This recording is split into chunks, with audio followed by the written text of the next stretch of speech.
बिस्मिल्लाहिर्रहमानिर्रहीम। पाकिस्तान की समातों को हसीब खान का सलाम। मैं the morning smiles with Haseeb Khan के साथ आपकी खिदमत में हाजिर हूँ।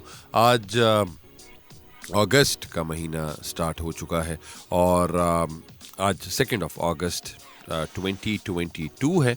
और आज जिन लोगों की बर्थडेज हैं, ऑल द लियोस जिनकी आज सालगिरह है, उनको बहुत बहुत हैप्पी बर्थडे टू यू। और अल्लाह करे कि जी उनकी अगले साल की जो सारी ख्वाहिशात हैं वो पूरी हों और वो जो ज़िंदगी में करना चाहते हैं वो कर सकें।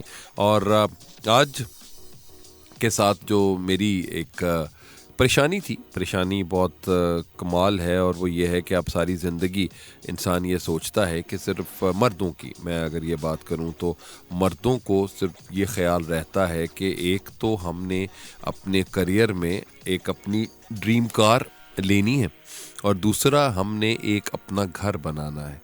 तो जब हम ये पूरी जर्नी देखते हैं लोगों की, तो लोग अपनी लाइफ में कहीं ना कहीं किसी जगह पे दे फील कि हम अब क्या करें, ऐसी क्या चीज़ होनी चाहिए, हम अपने आप को क्या सेक्रीफाइस करें कि हम अपने ख्वाबों को पूरा कर सकें, हमारे अपने ख्वाब पूरे हों, जिस सवारी पे हम जो हमारी हो वो बहुत अच्छी हो और लग्जूरियस हो और वो हमें तमाम की तमाम आसाइशें दे रही हो जो हम चाहते हैं। सो पूरी ज़िंदगी एक इंसान जो है वो मेहनत करके वो काम वहाँ तक लेता है। या अगर आप you see to the other side of the picture, तो आप ये देखते हैं कि आप इंस्टॉलमेंट पे अपनी कार जो है वो ले लेते हैं और आप कहते हैं कि ठीक है, मैं अभी जो नई ब्रांड न्यू कार इस वक्त इंजॉय कर रहा हूँ और उसके पैसे जो हैं वो मैं इन 5 years टाइम आई जस्ट पे ऑफ। और मेरे लिए ये चीज़ अच्छी है कि चलें, मैं एक नई ब्रांड न्यू कार मेरे पास है, दैट्स फाइन। और अब जब मैंने मेरे दोस्त की कल मुझे कॉल आई और मेरे दोस्त ने मुझे कहा कि भाई जान, आपको पता है कि आपकी गाड़ी कितने की हो गई? तो मैंने कहा नहीं। तो उन्होंने कहा कि जी इतने पैसे बढ़ गए हैं आपकी गाड़ी के। तो मतलब मुझे समझ नहीं आई, क्योंकि वो जब आपकी अपनी ड्रीम कार आपके पास होती है तो आप उसको बेचने की बात नहीं करते, ना कभी उसकी कोई प्राइस की बात करते हैं, क्योंकि वो प्राइसलेस होती हैं। वही चीज़ें जो आप ले चुके होते हैं उनके पीछे आपका बहुत सालों का सफ़र होता है, आपके उसके पीछे आपके ख्वाब होते हैं, उनके पीछे एक कमिटमेंट होती है, एक पैशन होता है। तो वो तमाम चीज़ें आपके साथ थी। लेकिन अगर जब मैं ने सोशल मीडिया पे आजकल कुछ गाड़ियों की प्राइसेस की आ रहे थे कि टोयोटा कंपनी ने ये कर दिया, होंडा का ये प्राइस लिस्ट आ गई, सुजुकी ने ये कह दिया, वो तमाम चीज़ें मैंने अपने आप को देखी, मैं यहाँ पे बताता गया। और आप ये सोचें कि एक गाड़ी जो तकरीबन 4 महीने पहले 16 लाख की थी, जो सबसे अगर हम उनको सोचें कि जी अगर हम सुजुकी की बात करते हैं तो वो अब इस वक्त इट गोज़ फॉर 24 लाख। तो इसका मतलब है कि अगर एक आदमी जिसने अपनी गाड़ी मोटरसाइकिल से जो अपनी गाड़ी के पे आना चाहता है, और जो ये इसको लगता है कि यार मेरे लिए अब मैंने गाड़ी मोटरसाइकिल पे बहुत सफ़र करी है, मोटरसाइकिल मेरे पास होगा, लेकिन उसके साथ मुझे गाड़ी लेनी है, एक अपना जो स्टेटस है उसको बढ़ाना है। तो उसके लिए भी पहले जहाँ पर आपको 7-8 लाख के अंदर कोई ना कोई गाड़ी मिल जाती थी, या 12 लाख के अंदर कोई छोटी गाड़ी आ जाती थी, 14 लाख के अंदर, तो अब वो 10 लाख रुपया तकरीबन उससे बढ़ गया है। एक और गाड़ी कि मैं I was very much surprised, मेरे एक स्टूडेंट ने भी बात की, उन्होंने कहा कि जी मैं नाम भी ले लेता हूँ गाड़ी का, वो गाड़ी इज़ किया पिकांटो। अब किया पिकांटो वॉज एटलीस्ट इतनी 20 लाख की गाड़ी है, 21 लाख की। लेकिन उस दिन उसकी प्राइस सुनी तो कभी कभी आपका ना लोगों का कभी तरा भी निकल जाता है और कभी हासा ही निकल जाता है। तो वो हासा प्लस तरा निकला, और वो इस वक्त 32 लाख की कार जो है वो हुई है। तो आप ये सोचें कि how important it is to take care of all those things, और आप कितनी मेहनत कर रहे होते हैं और आप अपने आप को कितना सेक्रीफाइस करते हैं अपनी फेवरेट कार के लिए। और यहाँ पे कारों का हिसाब ये है कि पैसों से ज़्यादा आगे चलते जा रहे हैं। एक टाइम था जब हमने होंडा सिविक ली थी तो वो भी तकरीबन 40 तक के आपको होंडा मिल रही थी सिविक, और अब इस वक्त होंडा सिटी जो है वो इस वक्त 48 लाख की हुई है। सो जस्ट अल्लाह को पता कि जी हम क्या करेंगे, लोग क्या आएंगे और किस तरीके से अपनी गाड़ियां कौन बनाएगा, कब बनाएंगे, कैसे बनाएंगे, संभल कैसे होगी, इंपोर्ट क्या ख़त्म करेंगे, क्या चीज़ें आएंगी, वो सब काम जो है वो चीज़ें बड़ी डिफरेंट हो रही हैं। एक आम आदमी जिसकी तनख्वाह कम है और वो ख्वाब देख रहा है कि उसको इतनी गाड़ी चाहिए और अपनी बीवी बच्चों के लिए वो एक लग्जरी को देना चाहता है, तो वो कहीं भी उसकी समझ नहीं है। Petrol prices are on the hike. Carpool इस वक्त पेजेस पे, सोशल मीडिया पेजेस पे भी आने शुरू हो गए हैं, लोग इसको ज्वाइन कर रहे हैं। अगर आप एक ही साइट पे जा रहे हैं तो कारपूल्स आर आल्सो देयर। और उनके बाद माशाल्लाह जो रेंट की कार्स हैं वो भी आ रही हैं। और एक टाइम था जिस वक्त वैगन आर जो है वो एक हॉट केक था और हॉट केक की तरह सारा कुछ बिक गया, क्योंकि जितनी भी यहाँ पे गाड़ियाँ चल रही हैं ऊबर के ऊपर या इन ड्राइव के ऊपर, वो सब वो इसी तरह की कार्स हैं। और यहाँ पे लोग जो हैं वो दे आर मच ईजियर। और वैसे ही आप जितने भी बड़ी शहर में चले जाते हैं, पार्किंग का हिस्सा है, पार्किंग के साथ साथ इसी तरह ही चल रहे होते हैं। तो लेकिन जी चलें, इसके ऊपर हम डिस्कशन करते हैं। अभी टाइम है न्यूज़ ब्रेक का, न्यूज़ ब्रेक से वापस आते हैं and we would talk about more on the price hikes on cars और घर कितना महंगा हो चुका है और ज़मीना तक की हाल होया है। इंशाल्लाह ताला we'll talk afterwards। आप सुन रहे हैं the morning smiles with Haseeb Khan on boom FM 106.6। हम बात कर रहे थे गाड़ियों की प्राइसेस की और हम कह रहे थे कि गाड़ियों की प्राइसेस जो हैं वो बहुत हाई हो गई हैं। और एक आम इंसान जो है जिसको ख्वाहिश है कि वो अपनी उसके पास एक अपनी सवारी होनी चाहिए, वो अब अभी तक उसी तरह ही है और उसको समझ नहीं आ रही कि मैं अब अपनी गाड़ी कैसे लूँ। अभी हमारी यहाँ पे मेरे स्टूडेंट हैं उमैर, उनसे बात हो रही थी तो उन्होंने कहा कि जी 4 महीने पहले उन्होंने, बल्कि 3 महीने पहले उन्होंने कुछ सोचा था कि उन्होंने होंडा सिटी लेनी है, लेकिन अब होंडा सिटी जो है वो सीटी बजाती हुई इधर उधर से निकल गई है और कहाँ तक जा रही है ये समझ नहीं आ रहा। लेकिन अब जहाँ पे आपकी इंस्टॉलमेंट की प्राइस जो है वो पहले मतलब used to be about 30,000 there, तो आप बड़े आराम से उसको आप आपके पास जो इनकम के ज़राए होते हैं आप उससे आप देखते हैं, आप उसके प्लस माइनस करते हैं और आप कहते हैं कि हाँ ठीक है मैं ये कर सकता हूँ। लेकिन अब वही गाड़ी की जो प्राइस अगर आप इंस्टॉलमेंट पे लेते हैं तो वो तकरीबन 100,000 तक चली गई है। तो आप सोचते 70,000 रुपये का जंप है, तो आप एक बंदा अपना स्टेटस किस तरह से मेंटेन कर सकता है। स्टेटस से याद आया कि हम बहुत सी चीज़ें जो हैं वो सिर्फ लोगों को दिखाने के लिए करते हैं और उन लोगों को दिखाने के लिए बेशक हमें ब्लड प्रेशर हो जाए, हमें शुगर हो जाए, हमें हार्ट अटैक हो जाए, उससे कोई फ़र्क नहीं पड़ता दुनिया को। लेकिन आपने अगर कोई आया है, किसी बच्चे दुनिया में आ गया है तो उस बच्चे की पजीराई तो करनी है और वो भी माँ बाप को पैसे दे के करनी है, मिठाइयाँ भी देनी है। अगर बहन के ससुराल में कहीं भी कोई खुशखबरी आ गई है तो आपने तो जाना ही जाना है और जहाँ पे सब कुछ जो है वो वार वूर के आ जाना है। बेटी के ससुराल में ये सब कुछ है, तो ये सारे ज़िंदगी के प्रेशर्स हैं। अब जब प्रेशर्स आते हैं आपके पास तो उन प्रेशर्स से आप अपने आप को कैसे देखते हैं, आप उन प्रेशर्स के साथ कैसे कूप अप करते हैं। इंसान अपनी ज़िंदगी में जो सबसे इम्पॉर्टेंट चीज़ होती है, आप अपने बचपन से, जब से आप पैदा होते हैं तब से लेकर जब तक आप जिस दुनिया में आपका आखिरी दिन नहीं होता, आपकी ज़िंदगी में प्रेशर ही है। दुनिया में सबसे बड़ा प्रेशर जो है वो जब माँ के पेट में होते हैं तो सब के सब लोगों को, पहले तो अल्ट्रासाउंड नहीं होता था लेकिन अब तो अल्ट्रासाउंड आ गया है, तो अब माँ बाप को सबसे ज़्यादा प्रेशर यही होता है कि बेटा है या बेटी है। और अगर बेटा है तो बेटे के लिए नीले रंग का जो पूरा कमरा है वो सजाना है और बेटी के लिए पिंक रंग का कमरा सजाना है। आपने वो चीज़ें ऐसी की हुई हैं कि अपनी खुशी के लिए आप वो कहते हैं कि जी ओहो मेरे बच्चे जब बड़े होंगे और देखेंगे कि माँ बाप उनके लिए क्या कर रहे थे, जब वो बच्चों को पता भी नहीं होगा कि माँ बाप उन्हें आज से की कर रहे हैं। लेकिन मेरे हिसाब से उनको वो चीज़ें वो भी एक्स्ट्रा वेगन्स में आती है, लेकिन ठीक है आपने करना चाहते हैं आप कर सकते हैं।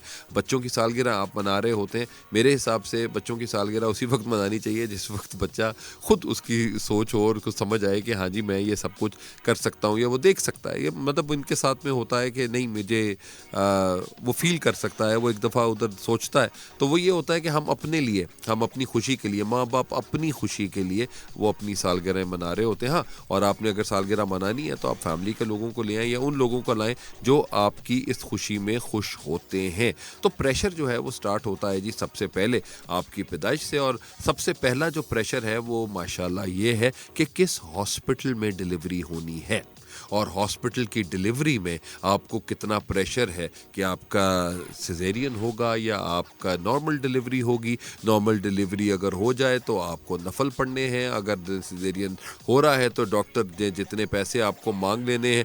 आप उस वक्त बच्चा भी सोच रहा होता है कि नहीं ठीक है मैं अंदर ही रहता हूँ, इधर बाहर आके तो बड़ा औखा हो जाना, काम नहीं करना चाहिए। अब आपने जिस तरह टाइम बढ़ रहा है, मैं तो गाड़ियाँ करोड़ों में चली गई हैं और डिलीवरी जो है वो लाखों में चली गई है। सो मुझे इस बात की समझ नहीं आती कि ऐसा क्या हुआ है कि जब सब लोग जो हैं वो इतने ज़्यादा पैसों के ऊपर आ गए हैं कि जी हमें बस पैसे ही चाहिए हर तरफ से और बनानी। खैर वो एक अलग चीज़ है। जब बच्चा पैदा होता है तो बच्चे की अभी तक उम्र ही 2.5 साल का 3 साल का बच्चा है, जब उसको ज़िंदगी में खेलना चाहिए, अपने माँ बाप का प्यार चाहिए, अपने आसपास देखना चाहिए, ऑब्ज़र्व करना चाहिए आप क्या कर रहे हैं। आप उस बच्चे को उठाते हैं और उस बच्चे को उठा के स्कूल में भेज देते हैं, क्योंकि स्कूल में भेजने के लिए LGS है, सेक्रेड हार्ट है, ग्रामर है। इन बच्चे को टफ होना है, बच्चे को कंपटीशन में जाना है, और एक 2.5-3 साल का बच्चा उस कंपटीशन के अंदर, उस बच्चे की मासूमियत चली जाती है। वो बच्चा इतनी टफ टाइम में चला जाता है कि वो भी जानवरों की तरह, जिस तरह जानवर अपने सर्वाइवल के लिए उठता है ना कि कोई बात नहीं मुझे अपना सर्वाइव करना है। हम तो अशरफुल मखलूक़ात हैं, हमारी औलाद है, तो हमने अपनी औलाद से वो प्यार करना है। और जब वो स्कूल के अंदर जाएगा, स्कूल के बाद वो अपनी ज़िंदगी को कैसे गुजारता है, क्या करता है, वो तो बात की बातें हैं। लेकिन माँ बाप को इतना रौला होता है कि हमारा बच्चा बस क्लास 2.5 साल का 3 साल का हो गया है तो बस इसको स्कूल भेज दें। और स्कूल के साथ आप ये देखें कि आपने जिस तरह अपने बच्चे की आप उसकी अपब्रिंगिंग कर रहे होते हैं, आपके बच्चे की अपब्रिंगिंग के साथ जो दोस्त वहाँ पे आते हैं, जो लोग वहाँ पे आते हैं, वो क्या कर रहे होते हैं और वो किस तरह का प्रेशर देते हैं। ग्रामर की मैं आपको बात बता दूं, आई एम सॉरी जी, बहुत से ग्रामेरियंस बेटियां बैठी हुई होंगी, लेकिन मेरा जो एक है कि जहाँ पर ग्रामर के जितने भी स्टूडेंट्स हैं, मेरी अपनी बेटी वहाँ पे पढ़ रही थी, तो उनकी क्लास फेलोज ने कहा ओह तुम तो सुना लगता है बहुत गरीब हो, तुम तो रक्शे पे आती हो। अब ये वाली जो बात है, एक अगर आप 8 साल की बच्ची को कर रही है एक दूसरी बच्ची, तो इसका मतलब ये है कि उसके माँ बाप कितनी गुफ्तगू करते हैं सिर्फ और सिर्फ इन मटीरियलिस्टिक बातों के ऊपर। तो आप उनको कैसे अपने बच्चों को ये संभालने की कोशिश करेंगे या बताने की कोशिश करेंगे कि नहीं नहीं बेटा ये ज़रूरी नहीं है, असल ज़रूरी चीज़ जो है वो इंसान अच्छा होना बहुत इंपॉर्टेंट है, लोगों से प्यार करना बहुत इंपॉर्टेंट है, लोगों की इज्जत करना बहुत इंपॉर्टेंट है। वो कहे नहीं नहीं नहीं नहीं, गाड़ी होना बहुत इंपॉर्टेंट है, आपके पास आपका स्टेटस होना बहुत इंपॉर्टेंट है। और इन्हीं स्टेटस के चक्करों में आप अपने उस प्रेशर में पड़ जाते हैं। और वो बच्चों के ऊपर जब आप स्कूल आते हैं, स्कूल में मैंने बहुत से बच्चों को HSN कॉलेज में दाखिले के लिए अपने बच्चों को ख्वार करते हुए देखा कि हमारा बच्चा यहाँ चला जाए, हमारा बच्चा यहाँ चला जाए, हमारा बच्चा ये कर ले, हमारा बच्चा वो कर ले। मैंने भी ये नहीं है कि जी नहीं दिया, मैंने भी अपने बच्चे को ज़रूर पढ़ाया, लेकिन मेरा बेटा माशाल्लाह मेरा ही बेटा था, तो उसने वो सारा पेपर छोड़ के आया था। मैं कहा कैसा हुआ, माँ ने कहा उसने कैसा हुआ पेपर, उन्होंने कहा बहुत कमाल।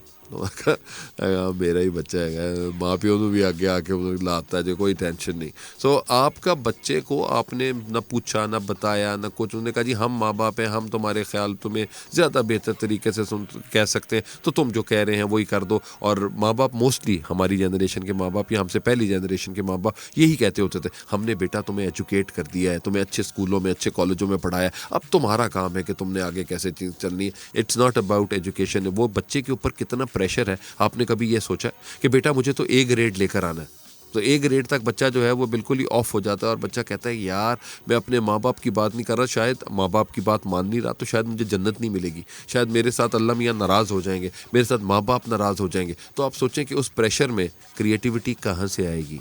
कभी भी नहीं आएगी। आपको सिर्फ ये पता होगा कि आप क्लैरिकल वर्क कर रहे हैं, बेटा ये याद कर लो, इसको याद कर लो, इसको मतलब लर्न बाय हार्ट।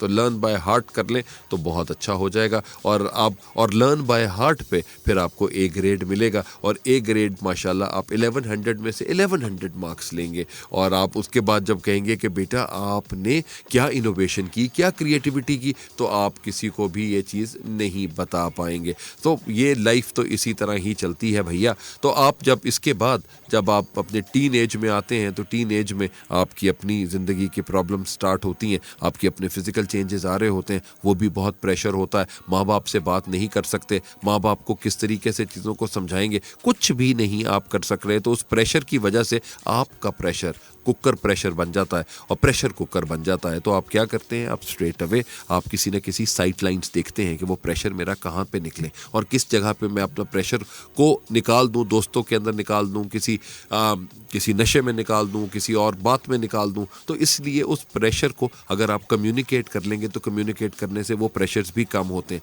उसके बाद स्कूल्स के बाद जब आप आते हैं, ओ लेवल्स हो गया, ओ लेवल्स में कितने ग्रेड आए आपके बेटे के, कितनी डिस्टिंक्शन आई आपके बच्चे की। बहुत से बच्चे हैं जो कि ए ग्रेडर्स ले रहे होते हैं, बहुत अच्छा है, 2%, 4%, 10%, लेकिन जो असल बच्चे हैं वो वही हैं, वो बैक बेंचर्स हैं जो कि कभी यू में, कभी डी में, कभी सी के अंदर उनके मार्क्स आ रहे होते हैं। तो दे आर गुड पीपल। उनमें ऐसा नहीं है कि वो कोई ऐसे बच्चे हैं जो कि जिनके अंदर कोई क्रिएटिविटी नहीं है, टीचर्स ने वो क्रिएटिविटी ढूंढी नहीं है। सो ये वाला भी एक आपका पॉइंट बनता है। इसके अलावा जो हमारे पास जो सबसे इम्पॉर्टेंट चीज़ आती है वो ये है कि जब आप यूनिवर्सिटी का इंतखाब करते हैं तो यूनिवर्सिटी के इंतखाब में भी आप नंबर 1 की दौड़ में जा रहे होते हैं। आप ये नहीं देखते कि यार मैं किस जगह पे सीखूंगा, कौन से टीचर्स हैं जिन टीचर्स के मैं सीख सकता हूँ, कौन से अच्छे उस्ताद वहाँ पे पढ़ा रहे हैं, उस उस्तादों के साथ बैठकर ज़िंदगी कैसे अपनी बदल सकता हूँ। ना ना ना ना, उन्होंने कहा कि नहीं, सिर्फ पैसा है और पैसा ही पैसे को खींचता है, पैसों वाली बात ही करेंगे तो वो प्रेशर होगा। और उसके बाद अगर कोई बेटा बेटी की मोहब्बत प्यार मोहब्बत हो जाता है और बेटी अपने अब्बू को जाके कहती है कि मुझे इस लड़के से प्यार हो गया, तो अब्बू कहते हैं बेटा वो कर्दा की है, तो जब तक उन्होंने कहो कि कुछ बन जाए तो बनने बाद आएगा। तो उस वक्त जब तक वो बनने के लिए जा रहा होता है तो बनने तक जो माशाल्लाह जो प्यार होता है, जो इश्क और मोहब्बत होती है, माँ बाप उसकी कहीं और जगह पे शादी कर देते हैं और वो कहते हैं कि जी ठीक है आप जाएं। और वही ऑन अ लाइटर नोट बात कर रहे थे कि जी अरेंज मैरिज और लव मैरिज में क्या फ़र्क होता है। अरेंज मैरिज में आप अपनी ही गर्लफ्रेंड के साथ माशाल्लाह शादी करते हैं, और जो अरेंज मैरिज है उसमें आप किसी और की गर्लफ्रेंड के साथ शादी कर लेते हैं। तो इसलिए बेहतर है कि आप और वो एक दूसरे को छोड़ देते हैं और वो कहते हैं कोई बात नहीं, हमारी किस्मत में वो लोग नहीं थे, हमारी किस्मत में ये है, और अपनी ज़िंदगी अब इसी तरह ही हम गुजारने की कोशिश करते हैं। खैर वो भी आपकी ज़िंदगी में प्रेशर होता है, और कहीं जब आपकी शादी हो जाए, और शादी भी आपकी कोई 30-32 साल में जाकर होती है, क्योंकि आपने अपने आप को सेटल करना होता है, अपने आप को देखना होता है। तो सेटल करने और देखने के साथ आप अपनी ज़िंदगी को और बनाने की कोशिश करते हैं। लेकिन उसके बाद वो कहते हैं कि नहीं नहीं नहीं बेटा, अब आप सेटल हो गए, आप शादी हो गई, और शादी के बाद जो सबसे पहला प्रेशर होता है वो क्या है कि जी बेटा खुशखबरी कब सुना रहे हो, मिठाई कब खिला रहे हो। तो ये जब मिठाई की बात है उसमें भी परफॉर्मेंस अंडर प्रेशर हो रही होती हैं, जिनके ऊपर इंसान को समझ नहीं आती कि अब हम क्या करें। और उनके बाद जब माशाल्लाह अल्लाह ताला औलाद दे देता है तो फिर आके कोई फुप्पी चाची ताची ताई मामी आती है और वो कहती है हाय हाय कल्ला है, बेचारी कल्ली रह गई, ये नाल लोग भैन भरा लिया जेड़ा खेड़दा खूड़दा रहे। भाई वो कल्ली भी खेड़ सकती है, हम उनके साथ खेल रहे हैं अपने बच्चों के साथ, तो क्या हो गया। और अगर आपको बेटी हो गई तो उन्हें कहो अल्लाह मियाँ अगली बारी बेटा देगा, अगर बेटा हो जाए तो उन्हें कहते हैं जी अगली बारी अल्लाह मियाँ बेटी देगा या कोई और पुत्र दे देगा। मतलब आप किसी जगह पे भी सोसाइटी खुश नहीं है, लोग आपको हमेशा कोई ना कोई कहानियाँ सुनाते रहते हैं। तो वो कहानियाँ सुनाना का प्रेशर्स हैं, और उसके बाद आपकी नौकरी के प्रेशर्स हैं। नौकरी के प्रेशर्स में भी यही है कि आपको डेडलाइन मीट करनी है, आपको आप बेशक रो रहे हैं, पिट रहे हैं, आपके बच्चे को कुछ भी हो गया, आपके घर में क्या हो गया है, लेकिन आप चूँकि प्रोफेशनल हैं और प्रोफेशनली आपने अपने आप को बताना है, अपने आप को दिखाना है, तो उस प्रोफेशनलिज्म के अंदर आप अपने आप को कैसे देखेंगे और अपने आप को कैसे डिफ़ाइन करेंगे, तो उसका प्रेशर भी बहुत ज़्यादा होता है। और उनके बाद जब आप अपनी 40s में आते हैं, अपनी 50s में चल रहे होते हैं, तो बच्चे बड़े हो रहे हैं, बच्चों की स्कूल फ़ीस कैसे देनी है, बच्चों को कैसे पालना है, वो आपका प्रेशर है। और उसके बाद जब आप अपना घर बनाने की कोशिश करते हैं तो अपना घर बना लें, किराए के घरों से निकल आएँ और अपना घर बनाएं, उसका प्रेशर है। और आप आखिर में जब हम अल्लाह को प्यारे हो जाते हैं तो फिर हमारे बच्चों में लड़ाई होती है, या लोगों में या ख़ानदानों में लड़ाई होती है कि किस कब्रिस्तान में दफन किया जाए। तो हर जगह पे ये अगर हम अपनी ज़िंदगी से वो प्रेशर्स ख़त्म कर देंगे तो हमारी ज़िंदगी बड़ी हंसती मुस्कुराती और कामयाब हो जाएगी। मेरा ख्याल है कि जी यही आज हमारी मेरे टॉपिक का साथ था और इसके ऊपर हम इंशाल्लाह ताला दोबारा भी डिस्कशन कर सकते हैं। सर जी अपना बहुत ख्याल रखिएगा इंशाल्लाह ताला नेक्स्ट टाइम। अभी नेक्स्ट वीक में हमारे यहाँ पे मेरा ख्याल है won't come live because of Naumi और 10वीं मुहर्रम के लिए होगा, वो will be off on that. तो उसके बाद जो नेक्स्ट मंडे है आपकी खिदमत में हाजिर होंगे और आपकी खिदमत में हम नए कुछ टॉपिक्स लेकर आऊँगा। वो इस वजह से कि जो मैं सोचता हूँ, जो मैं देखता हूँ, वो मुझे अपने बच्चों के साथ, अपने कुलीग्स के साथ, अपने प्यार करने वालों के साथ इसको शेयर करना है मुझे, क्योंकि मुझे लगता है कि दिस इज़ माई रिस्पॉन्सिबिलिटी कि कोई भी चीज़ अगर सही नहीं है तो उसको एक हंसते हुए अंदाज में प्यार से लोगों को समझा दें कि आप जो कर रहे हैं वो ठीक नहीं कर रहे। अपना बहुत ख्याल रखिएगा जी। इंशाल्लाह ताला आपसे आफ्टर अ वीक अब मुलाकात होगी और हंसते रहें, मुस्कुराते रहें, अपना ख्याल रखें, आसपास के लोगों के में खैर बांटें और इंशाल्लाह ताला अल्लाह आपकी ज़िंदगियों में आसानियाँ डालेगा। Thank you very much. Pakistan जिंदाबाद।